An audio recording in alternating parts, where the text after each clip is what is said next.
තාක්ෂණයේ දියුණුව හිමි පෙත්තරම් පැමිණ ඇත්තේ වර්තමානයේ බව සත්‍යයක් වුණත් අතීතයේ ඇමරිකාව රුසියාව සහ යුරෝපා රටවල කළ ඇතැම් නිර්මාණ පසු කර යාමට අද තාක්ෂණයට නොහැකි වී තිබෙනවා.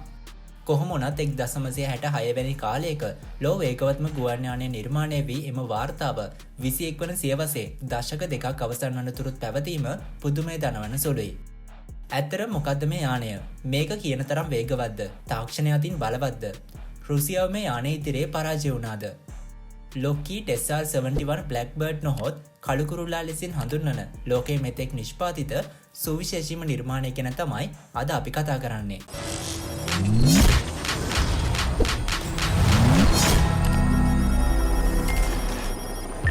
දෙවන ලෝක යුද්ධයෙන් පසුව ඇමරිකාවත් සෝවියට් සංගමයත් අතර ඇති වූ සීතල යුද්ධය 1950 දශකයේ මැදභාගය වන විට උග්‍රම අවස්ථාව බවට පත්ව තිබුණා. ඊට ප්‍රධානතම හේතු වුණේ සෝවියට් සංගමයේ යුද රහස් පිළිබඳව ඇමරිකාව වෙත තොරතුරු සැපයන මාර්ග අවම වී තිබීමයි. විශේෂයෙන්ම සෝවියට් දේශ සීමාව අසල සෝවියට් සංගමයේ අවි ස්ථානගත කිරීම පිළිබඳව නිවැරදි තොරතුරු ලබා ගැනීම ඇමරිකාවට අත්‍යවශ්‍ය වෙද්දී සෝවියට් දේශයේ රේඩාර් මධ්‍යස්ථාන ජාලයත් සෑම් මිසැර නිකුත් කරන ස්ථාන සහ ඉන්ටර්සෙප්ටර් ගුවන් යානා මූලස්ථාන ආදිය ඇමරිකාව තම භූමියෙන් ඉවත් කර තැබීමට සෝවියට් දේශයට උදව් වුණා. නමුත් 1956 දී ඇමරිකානු ගුවන් හමුදාවේ U-2 ඔත්තු බැලීමේ ගුවන් යානාව සෝවියට් දේශයට ඇතුළු වුණත් මේක වේගවත් ස්ටෙල්ත් යානයක් නොවුණත් අඩි 70,000ක් ඉහළ හසේ ගමන් කළ හැකිවීම යානයේ එකම හැකියාව වූ නිසා S-75 ඩිවිනා වැනි ගුවන් යානා නාශක අවිවල උපරිම සීමාව වන අඩි 68,000ට මෙම යානා හසු නොවන බව ඇමරිකාව විශ්වාස කළා. නමුත් සෝවියට් දේශයේ ඔත්තු බැලීමේ කාර්යය සඳහා අධික වේගයක් සමග අධික උසකින් ගමන් කළ හැකි ස්ටෙල්ත් ගුවන් යානයක අවශ්‍යතාවය ඇමරිකාවට ඒ වෙනකොට මතුවුණේ. 1960 වර්ෂයේ මැයි 1 වෙනිදා අඩි 68,000ක් ඉහළ හසේ ගමන් කළ U-2 යානයක් සෝවියට් දේශයේ බිම හෙළීමත් සමගයි. මෙහිදී ඒ පැදූ නියමුවා පැරෂුට් එක ආධාරයෙන් යානය නිවත් වූ බවත් ඔහු අල්ලාගන්න සෝවියට් සෙබළුන් කටයුතු කළ බව වාර්තා වෙනවා.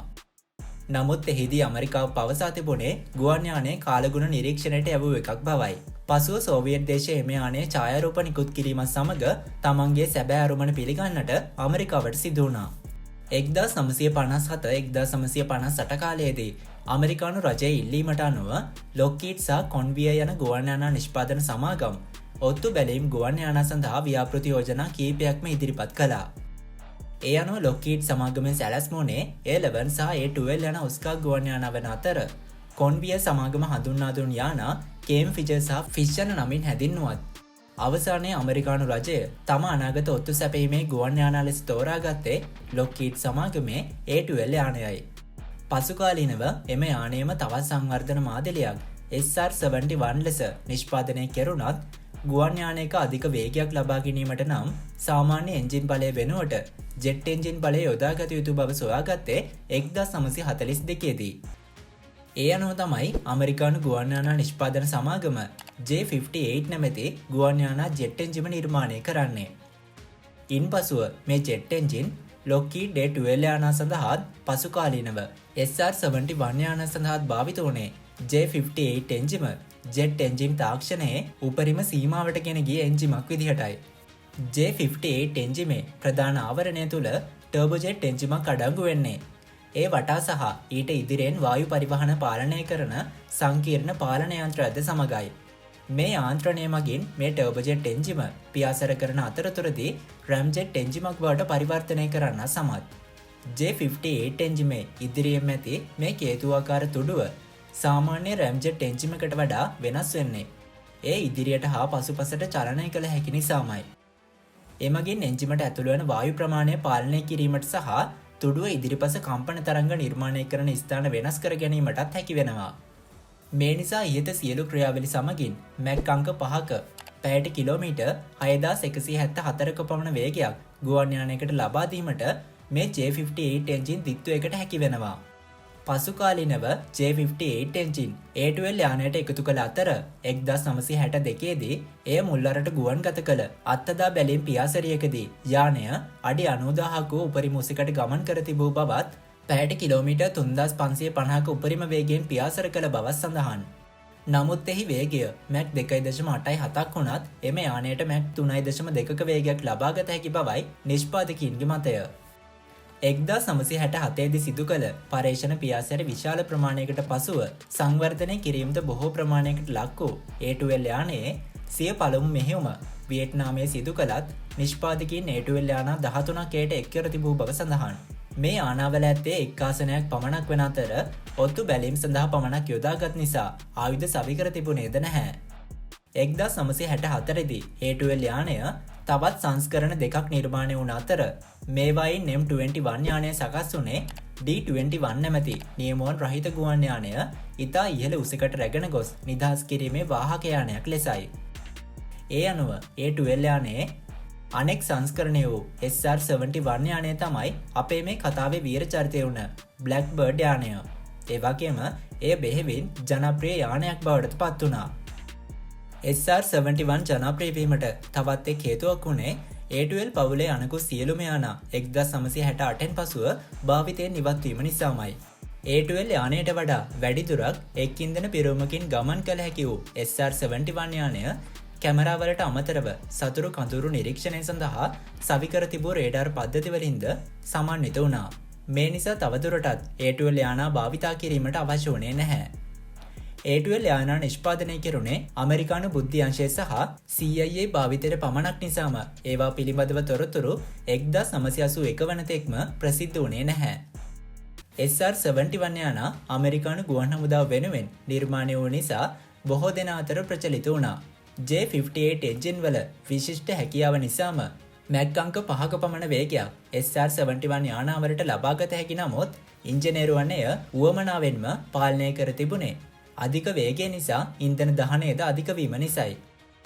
එසේම වැඩිපුර ඉන්ධන ප්‍රමාණයක් ගබඩා කිරීමට මෙම යානාවලට ඉඩකඩ තිබුණත් එයින් සිදුවන අවාසිය වන්නේ ගුවන් යානා බරින් වැඩිවීමත් සමග එම බර රැගෙන යාමට වැඩිපුර ඉන්ධන දහනය කිරීමට සිදුවීමයි. ඒ වගේම මේ යානාවල වෙනම ඉන්ධන ටැංකියක්ද අඩංගු වෙන්නේ නැහැ. ඒ වෙනුවට තටු සහ ඇතුළත අනිකුත් ඉඩකඩවල ඉන්ධන වලින් ඍජුවම පුරවා තිබුණේ එමගින් ඉන්ධන ටැංකියක බර එකතුවීම වැළැක්වීම සඳහායි.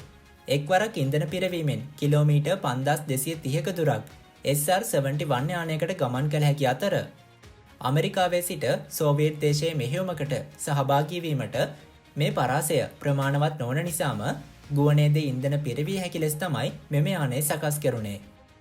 ඒ වගේම විශේෂයෙන් ශබ්දයේ වේගය ඉක්මවා යන විට වායු ඝර්ෂණය හමුවේ ගුවන් යානයේ පෘෂ්ඨය අධික ලෙස උෂ්ණත්වයකට ලක් වෙනවා. මැක් 3.2ක වේගයකදී මෙම අගය සෙල්සියස් අංශක 205 සිට 650 දක්වා පැතිරෙන බැවින් යානය නිර්මාණය කිරීම සඳහා ඇලුමිනියම් වැනි ලෝහ යොදා ගැනීම කළ නොහැකි. මේ නිසා SR-71 ඇතුළු සියලු A12 යානා 90කට වැඩි ප්‍රමාණයක් නිර්මාණය කෙරුණේ ටයිටේනියම් ලෝහය යොදාගෙනයි. එම ලෝහය බරින් අඩුවත් ඉන්ධන රහිත SR-71 යානයේ බර ටොන් 25ක් පමණ වුණා. ඉන්ධන සහිත බර ටොන් 61ක්. SR-71 යානා වර්ණ ගැන්වුනේ කළු වර්ණයෙන්. නමුත් මීට පෙර නිපදවූ A12 යානා වර්ණ ගැන්වීමක් සිදු කළේ නැහැ. කළු වර්ණය මගින් තාපය වැඩි වශයෙන් උරා ගැනීමට අමතරව තාපය පිට කිරීමත් වේගවත්ව සිදුවෙනවා. මේ නිසාම තමයි SR-71 යානා කළු වර්ණයෙන් වර්ණ ගැන්වුනේ. ඒ අනුව SR-71 යානය කළු කුරුල්ලා බ්ලැක්බර්ඩ් නමින් හැඳින්වුණා. SR-71 ඇතුළු A12 යානාවල හැඩය සාමාන්‍ය ගුවන් යානාවලට වඩා විශේෂ හැඩයකින් යුක්තයි. මෙම හැඩයද රේඩාර් වලට හසු නොවීමට උදව් වෙන අතර SR-71 යානා වියට්නාමයේ සෑම් මිසයිල 800කට අධික ප්‍රමාණයක් ඉහළින් ගමන් කර තිබුණත් ඒ එකකින් හෝ හඳුනාගෙන තිබුණේ නැහැ. නමුත් ඇමරිකාව මෙම යානා සෝවියට් දේශයට ඉහළින් පියාසර කරවීමෙන් වැළකුණා. ඒ වෙනුවට සෝවියට් දේශ සීමා ඔස්සේ ගමන්ගත් මේ යානා රේඩාර් තාක්ෂණය යොදාගෙන එහි සිට සැතපුම් 100 ගණනක් රට තුළට ඇති සෝවියට් කඳවුරු නිරීක්ෂණය කළ බව සඳහන්. ඒ වගේම ඒ වෙද්දි සෝවියට් සංගමය සතුවත් යුද යානා කීපයක්ම නිර්මාණය කර තිබුණ අතර සෝවියට් දේශය ඒ වන විට නිපදවා තිබූ MiG-25 ඉන්ටර්සෙප්ටර් යානාවලටත් මැක් 2.8.3ක උපරිම වේගයක් ලබාගත හැකි වුවත් එම වේගයෙන් මිනිත්තු කීපයකට වඩා ගමන් කිරීමට ඒවට නොහැකි වුණා. එසේම SR-71 හි පියාසර උසවන අඩි 85,000 සීමාවටද මේ මිග්‍යානාවලට ළඟා විය නොහැකි අතර පසුව 1980 ගණන්වලදී නිර්මාණය වූ සෝවියට් MiG-31 යානය සතුව SR-71 බිඳ හෙළීමේ හැකියාවක් තිබූ බවත් ඒ වන විට අමරිකාව සිය කළුකුරුල්ලන් යොදා කරන මෙහෙයුම් අත්හිටුවමින් තමයි සිටියේ. එයට ප්‍රධානතම හේතුව වුණේ මෙම යානාවල නඩත්තුව සඳහා වන අධික වියදම. ඒ වගේම මෙම එක් යානාවක නඩත්තුව සඳහා අමරිකානු ඩොලර් මිලියන 300ක මුදලක් වසරකට වැය කිරීමට සිදුවීමත් සහ SR-71 ඉටු කළ කාර්යයට වඩා වැඩි කාර්යයක් ඔත්තු බැලිමේ චන්ද්‍රිකා සහ නියමුවන් රහිත යානා යොදා ගනිමින් ඒ වෙනකොට කළ හැකි වීමත් නිසා SR-71 යානා සම්පූර්ණයෙන්ම භාවිතයෙන් ඉවත් කිරීමට අමරිකානු රජය 1998 දී පියවර ගත්තා. මෙම SR-71 යානය වායු බලයෙන් ගමන් ගන්නා ලෝ වේගවත්ම ගුවන් යානය බවට අදටත් පත්ව තිබෙනවා. ඒ පසුකර ගොස් ඇත්තේ රොකට් බලයෙන් බලගැන්වුන යානා පමණක් වීම විශේෂත්වයක්. ඉතින් ඔයාලට මොකද හිතෙන්නේ අමරිකානු අතීත යානා තාක්ෂණය ගැන? ඔයාලගේ අදහස් පහලින් කමෙන්ට් කරගෙන යන්න අමතක කරන්න එපා. ඉතින් අපි තවත් දවසක මේ විදිහින් වීඩියෝ එකකින් හම්බ වෙනකන් අදට ගිහින් එන්නම්. ඔයාලා හැමෝටම ජයග්‍රාහී දවසක්.